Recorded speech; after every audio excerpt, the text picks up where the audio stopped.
Alright, magandang hapon po sa inyo lahat. This is Channel Red. Dito po tayo ngayon sa may Dagupan Street, Moriones Street corner. Ayan, corner kasi ito eh. Ang kaibigan, sa harap ko po, yan po yung Dagupan.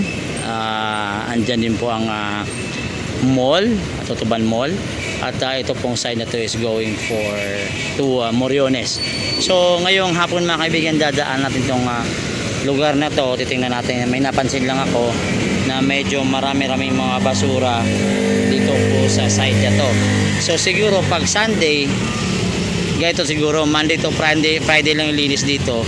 Pagdating na Saturday, Sunday, madumi po yung location. So, hindi ko po sinasabing mali ito, but the thing is, tingnan niyo po, nagkalat po sa kalsada.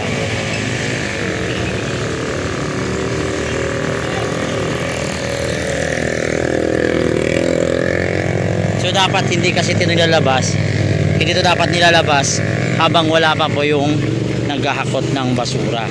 So eto, nakita nyo na nakakalat-kalat po sa may tulay. Ayan. So mayroon pong malaking pumping station sa side na yan. At dito may ginagawa din pumping station. Actually malinis po yung ilog, no question po sa ilog. Malinis, walang basura. Pero yun nga lang, madumi yung tubig.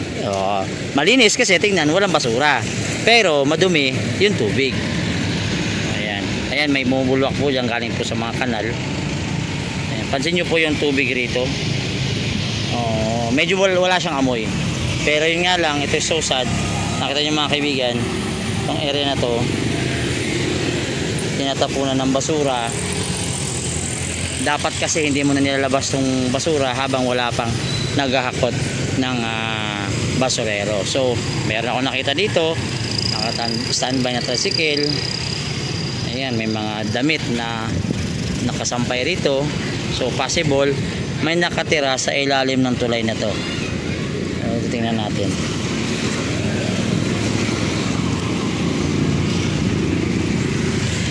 So ito, nakatambak ng mga basura. Ayan, dami sa gilid.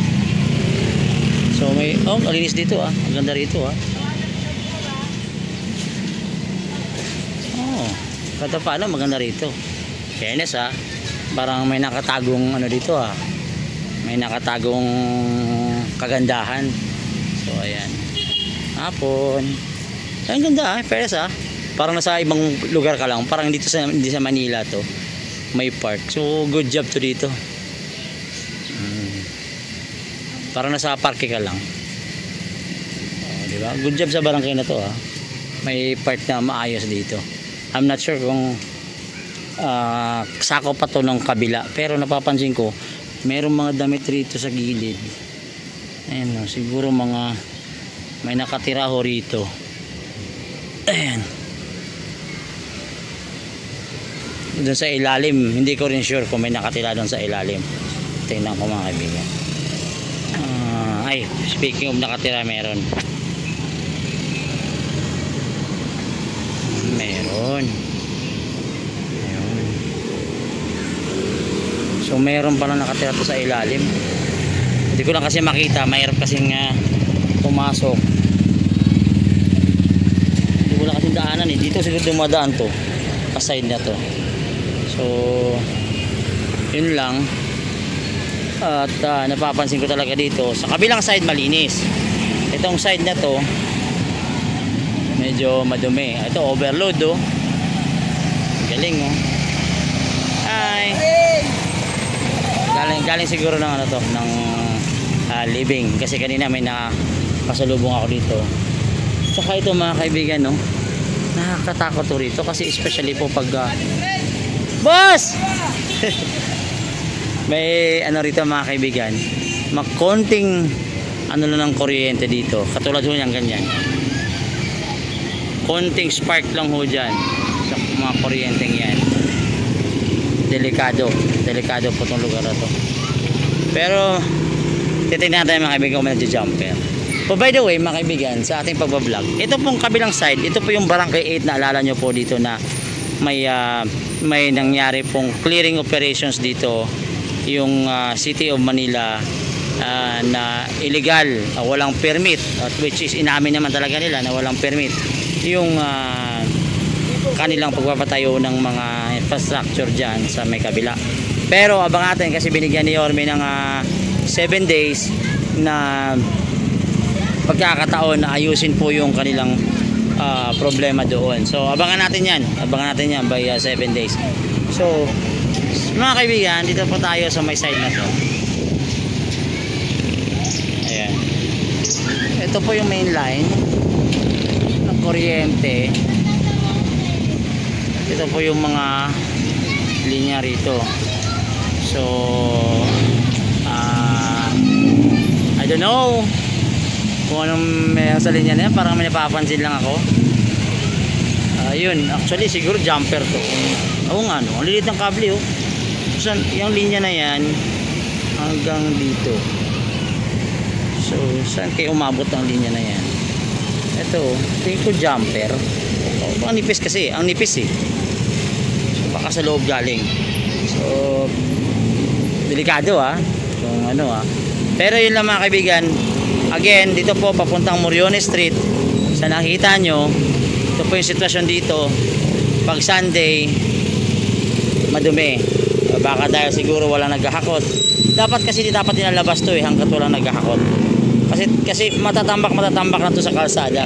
At dapat nakikita din ng barangay ito. Dapat i-control nila ng barangay ito na sabihan yung mga tao na linisin. O wag mo na lagyan ng basura tong part na to. Tingnan sa kabilang side. Kahit paano malinis. 'Di ba? Pero sa side na to, good luck. Ayun. So, alright mga kaibigan, this is Channel Reds. Ayan, happy Sunday po at ako'y napaikot lamang dito po sa area ng Moriones. Hi.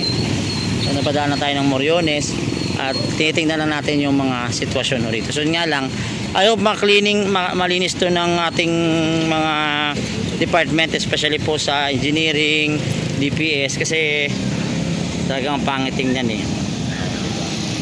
So yun nga, medyo walang basura, pero yun nga lang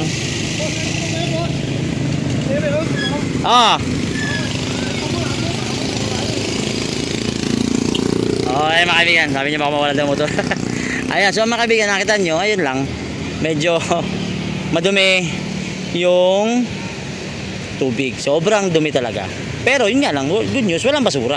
So nice one. Dati lutang-lutang talaga dito yung basura dito. Baka siguro meron na kasi ano doon Boss, meron ba sumasala dyan na basurahan?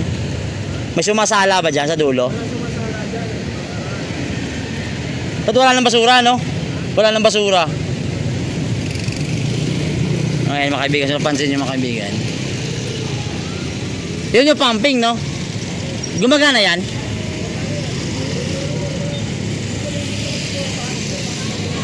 Ay, inaabot din to? Inaabot din to? Matagal na. So hindi na din naabot ng baha to. So very good. Malaking tulong mga kaibigan itong pumping station dito. So good news. Yun lang din ang concern ko, dapat matanggal tong mga damit-damit dito. Ayan. So yun lang naman So alright mga kaibigan, this is Channel Reds. Magandang hapon po sa inyong lahat. Papunta tayo ng Moriones. Kamustahin natin yung sitwasyon doon sa may Moriones. So medyo makulimlim kasi kanina, pabalik-balik po yung ulan, may malakas, may hina, ganun-ganun. So abangan natin mamaya kung ano po maging sitwasyon po dito sa lungsod. Dahil natin Divisoria, tingnan natin kung gaano kaganda ang Divisoria ngayon. So alright, magandang hapon po, ingat po tayo.